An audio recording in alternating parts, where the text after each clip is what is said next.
Hi everyone, Emily here from Emily Reads, and today I have part 2 of my July reading wrap up. So I read a whole lot of books in July. I'm going to pull up my computer here for a minute. And in July, I read 19 books for 6,487 pages. And that was an incredible stat. That's only because I'm a teacher, it's summer break. Summer school is over and I don't have any kids. I am not married, I'm single. So I have time on my hands. And so that's how I was able to read that many books. Plus, some of the books that I read were pretty short.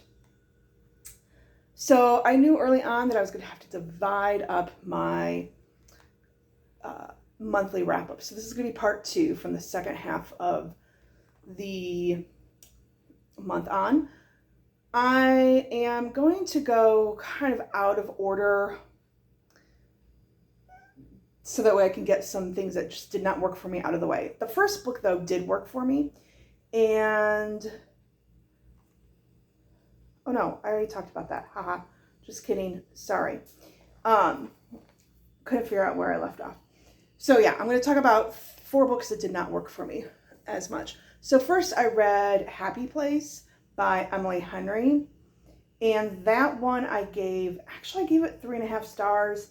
Thinking about it now, I probably would give it 3 stars. And the reason being why I did not care for it as much, the premise is odd. Like, the whole premise is, and I can't remember the characters' names. I'm terrible at remembering characters' names. But the fact that they have to, the main character and her boyfriend of 8 years, then fiance, they broke up. And they are visiting college friends' summer cabin. They go there every summer for a lobster fest for like a week. And they're visiting it for like the last time because their friend's father is selling the cabin. And so they go, and they haven't told anyone that they've broken their engagement, they've broken up.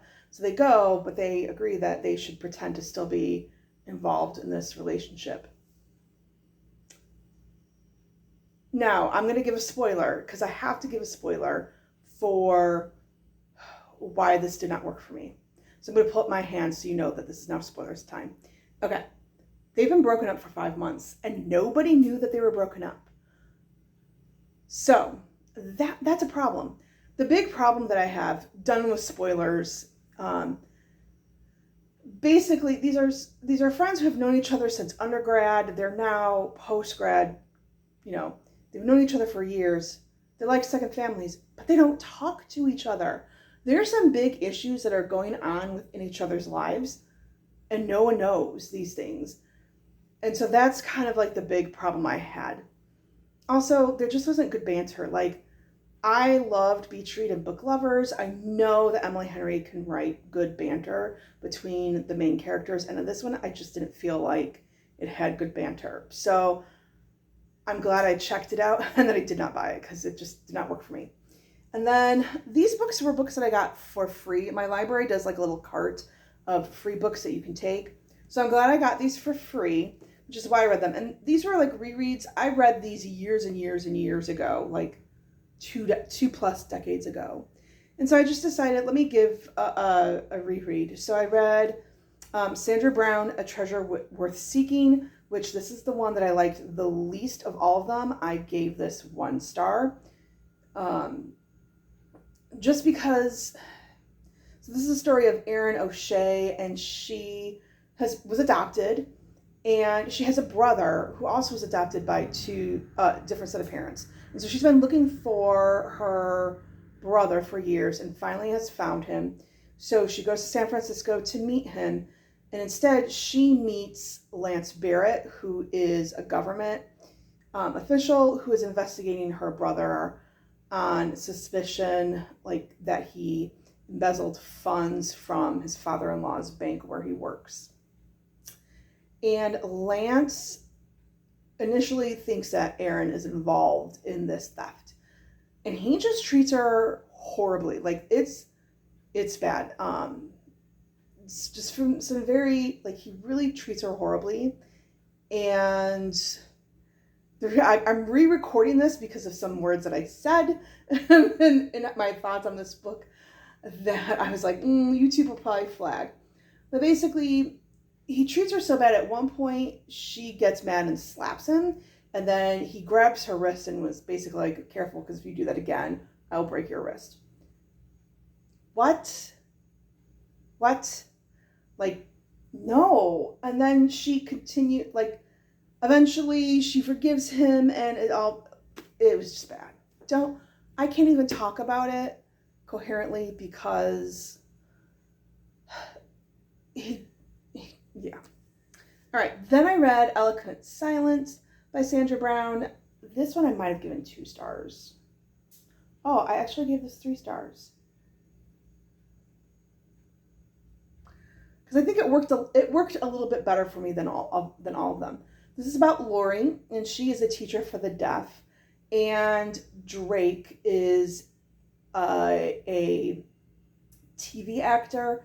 He's a soap opera star, and he has a daughter who is deaf, and his daughter is like 3 years old, and Lori agrees to teach Drake's daughter, and so she and the daughter, they move to Drake's home in Arizona, where she does like intensive teaching of the daughter, so that way she can communicate. But she tells Drake, like, you also have to learn sign language in your time off, because otherwise this won't mean anything for your daughter, because she won't be able to communicate with you. And so of course they fall in love. He fights the attraction, and he says some kind of bad things, but it isn't as bad as the other 2 books that I'm going to talk about. And the problem that I have is, like, the main moment that led to, like, the climax of the book. Basically, if he had just told her, like, what his intentions were, we wouldn't have had that main climax moment. Like, there was a big, like, just tell her what your intentions are, and then this never would have happened. But because you didn't tell her anything, then this moment happened, and you could have avoided it. That was kind of the problem that I had. The moment that led to the climax was pretty contrived and could have been avoided. And then finally, I read To Alone by Sandra Brown, and this one was about 2 survivors of a plane crash. They were coming back from like a wilderness retreat, and Rusty is stranded with Cooper Landry, and they're trying to survive. And I think I gave this 2.5 stars. And the reason why is when they first meet, Cooper Landry thinks that the man that's saying goodbye to Rusty, he's this older man, he thinks that that's kind of like her sugar daddy. And she's like, no, that's my dad. And so he totally misjudges her and takes that out on her. And then they're in this wilderness trying to survive and trying to find someone to rescue them. And they come across a father and son duo who are hermits. They live out in the woods. And they're like, oh, Rusty, beautiful woman. And of course, they are attracted to her. And they try to kill Cooper. This is now spoilery talk, but I can't. And Cooper blames her for things that happen with these 2 men. Like, you enticed them. She enticed them because she brushed her hair, number 1. Number 2, like, no, that is not her fault. Like, a man who desires a woman, like, that is their responsibility to control their urges, not the woman's responsibility. And she was just brushing her hair. Like, come on. So that's the kind of the problem that I had with this book, is the blaming of her and the assumptions that he made of her. So those will be gotten rid of. Now on to better things. Okay, so first I read Inkblood Sister Scribe by Emma Torres. I gave this 4.5 stars. I really enjoyed it. It was very twisty-turny. It's about 2 sisters. One who, I can never remember her name, so I have to look again. So one, Esther, she is now living in Antarctica, and every year she moves from location to location for reasons that are divulged in the book but are spoilery. So she moves from around, and then Joanna, she has never left home. She is responsible for taking care of her family's library, keeping the wards up at her home, and like these books are like magical books, and there's a mystery surrounding her father's death. And so this whole book is about the magic of the books and how did her father died and what are her family's collections to these magical books. There are so many different twists and turns. There was one that I was like, this is the twist on this issue, because it did draw from, it reminded me of a famous classic that I'm not going to go into because once I say it, you're going to know the twist. But it kept me going with what's going to happen next and what's going to happen next. So I really enjoyed it. She's a debut author. I'm looking forward to reading more of her. Then the next book I read is The Bear and the Nightingale by Catherine Arden. This is the first book in the Winter Night trilogy, and it's drawn from Russian folklore and myths, and I absolutely love this. I give this 5 stars. What made this work for me was I really loved the discussion on the tension between the traditional folklore and the traditional beliefs and then Christianity coming into play. I liked discussion when it comes to women and women's agency. Vasilisa is our protagonist, and basically she's either going to, in this world, have to get married or become a nun. And she doesn't want either of those things. She's kind of drawn up into protecting, she's able to see like the home spirits, like the spirit. There's a spirit that takes care of the animals at the barn. There's a spirit that takes care of the home and the hearth. She's able to speak to them and communicate to them, and she provides food for them in order for them to continue to protect her family from the outside forces that threaten them. And she's deemed a witch because she's by her townsfolk, because she's able to see these spirits, and like she rides horses, and women aren't supposed to do that. But what it reminded me of too, though, was that a woman who does not follow down the traditional path back then was also deemed a witch, and was threatened because of that. So I really did enjoy this because of all those different themes, and I'm looking forward to reading book 2. Then I listened to The Duchess Deal by Tessa Dare, which is a story of, before I go into that, I gave it 4 stars, and that's the story of Emma, who, she's a seamstress, and the Duke of Ashbury. And the Duke of Ashbury was supposed to get married, but his fiancée said, nope, don't want to marry you, after he comes back from the Battle of Waterloo, heavily scarred. And Emma goes to Lord Ashbury in the wedding gown that she was sewing for his fiancée, like saying, hey, you need to pay me for this gown. And he is in desperate need of an heir to continue on with his family line. So he proposes that they get married.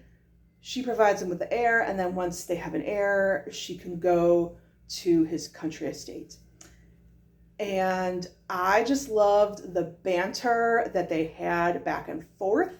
Like, she kept trying to come up with like different nicknames for him, because she's like, what do I call you? I don't want to call you Duke Ashbury or Lord Ashbury, and like, what should I call you? So she kept coming up with all these goofy nicknames for him, which he of course just did not care for. So it was kind of like the grumpy sunshine kind of romance trope. Just love that. And I loved some of the different like little nods to like Sound of Music and other different forms of literature. So it worked for me, and I'm looking forward to reading more by her. Then I read The Adventures of Amina Al-Sarafi by Shannon Chakraborty. This is my first book by her that I've read, and I gave this 4.5 stars. I really did enjoy it. It's a nice, fast read. There are some themes of motherhood, of women's agency. There are definite themes centered around gender identity. I didn't feel like those themes were very developed, to be perfectly honest, which kind of knocked the rating down. There was a scene that happened on like this island made of like bird people.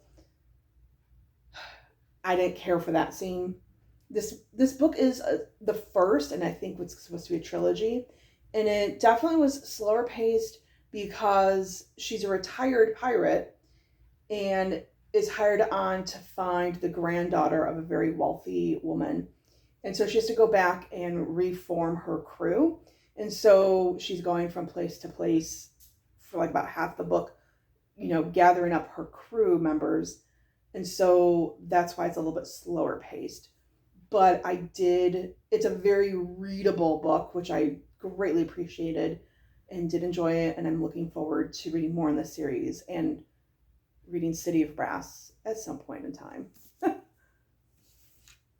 And then I reread for a book club, I reread As Long as the Lemon Tree Grows by Zulfa Kotu. I don't know how to pronounce her name. So if I mispronounced it, I'm really sorry. And I gave this 5 stars yet again. I think this should be required reading. I think it's just beautiful. It's a story of 2 young adults in the middle of the Syrian revolution. And I'm not going to go into it too much because I've talked about this in a wrap-up video before. But if you have not read this, please do. And then finally, I read On Fortune's Wheel by Cynthia Voigt, which I read this years ago. And like when it first came out, really enjoyed it then. I read it again. I gave it 4.5 stars.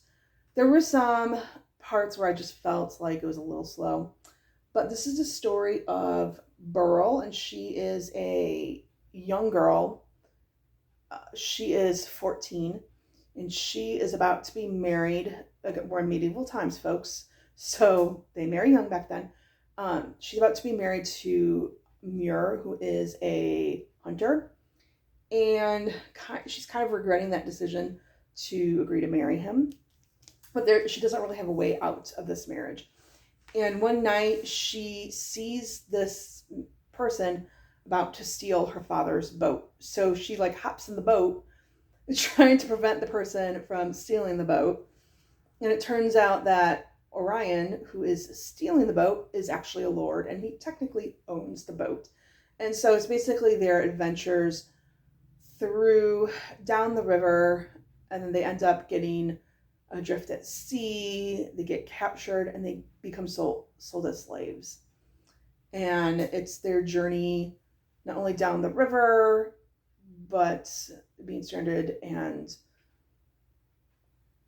now they're enslaved. What are they going to do? How are they going to get out of slavery? This is the second book in her series called Tales of the Kingdom.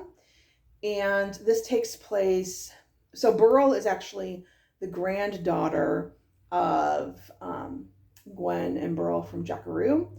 And Orion's grandfather is the boy that Gwen took care of in Jackaroo. So I really enjoyed that nod back to the characters from Jackaroo.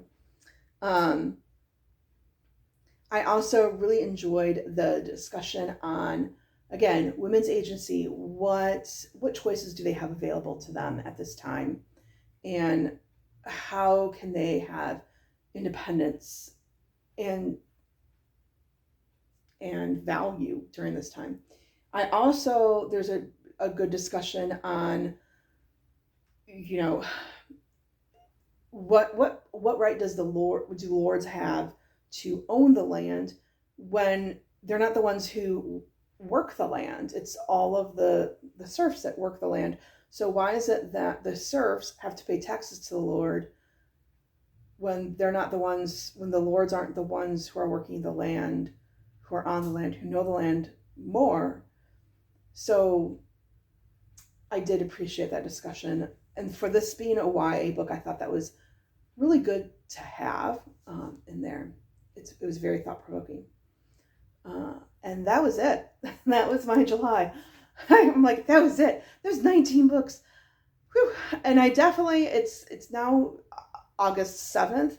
I can definitely tell that I read a lot in July because now I'm kind of having a harder time getting into my books and really like reading. I think it doesn't help. Right now I'm reading Priory of the Orange Tree. That will be coming up. And it's just hard for me to get into any new fantasy novel that I read where it's a new world that I'm not familiar with how it works. It just takes me a longer time to get into and get invested in. So, but that being said, August will be a slower month because this is my last full week of break, and then it'll be back to school, which will be a busy time for me. I'm packing my room, learning new curriculum, learning new students. So expect less in August. So let me know what your thoughts are on the books down below. What was your favorite book from July? What was your least favorite book from July? And as always, happy reading. Please like and subscribe. Bye.